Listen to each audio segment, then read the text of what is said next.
দর্শক এবার জানাবো পুঁজিবাজারের খবর। আজ সূচকের মিশ্র প্রবণতায় চলছে ঢাকা স্টক এক্সচেঞ্জ ডিএসসি লেনদেন। সবশেষ বাজার পরিস্থিতি জানাতে নিয়ে যাচ্ছি ডিএসসির ওয়েবসাইটে। আমাদের একটু বলি যে গতকাল যে কার্যক্রম আমরা দেখেছি ডিএসসি, সেটি কিন্তু ঊর্ধ্বমুখী প্রবণতায় লেনদেন শেষ করেছে। সেই ধারাবাহিকতা আমরা দেখেছি যে 26, 5 এবং 1 পয়েন্টের ঊর্ধ্বমুখী প্রবণতায় ডিএসসির প্রধান সূচক, ডিএসসি সরিয়া এবং ডিএসসি 13 তিনটি সূচকই শেষ করেছে এবং আজকেও সেই ধারায় আমরা দেখছি সপ্তাহের শেষ কার্যদিবস ঊর্ধ্বমুখী প্রবণতায় রয়েছে। এখন পর্যন্ত 11 পয়েন্ট বেড়েছে ডিএসসির প্রধান সূচক ডিএসসি এক্সে, অবস্থান করছে মোট পয়েন্ট 4877 পয়েন্টে।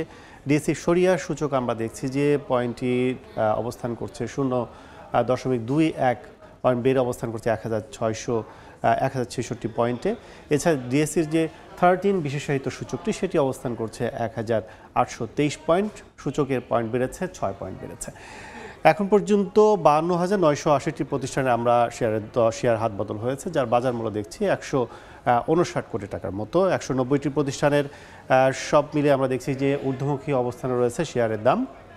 133টি প্রতিষ্ঠানের নিম্নমুখী এবং অপরিবর্তিত অবস্থায় রয়েছে আমরা দেখছি 65টি প্রতিষ্ঠানের শেয়ারের দর।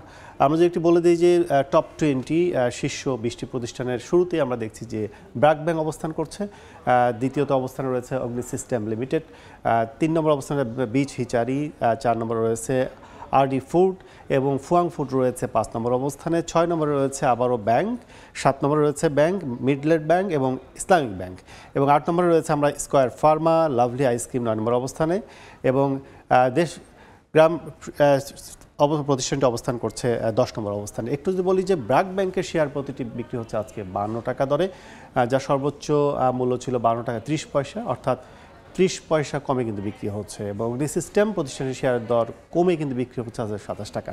তো সব মিলে বলা চলে যে ঊর্ধ্বমুখী প্রবণতায় কিন্তু লেনদেন চলছে। সবশেষ দিন শেষে বোঝা যাবে যে কোন অবস্থায় শেষ হচ্ছে ডিএসসি লেনদেন। তো আমার কাছে এই ছিল সবশেষ ডিএসসি।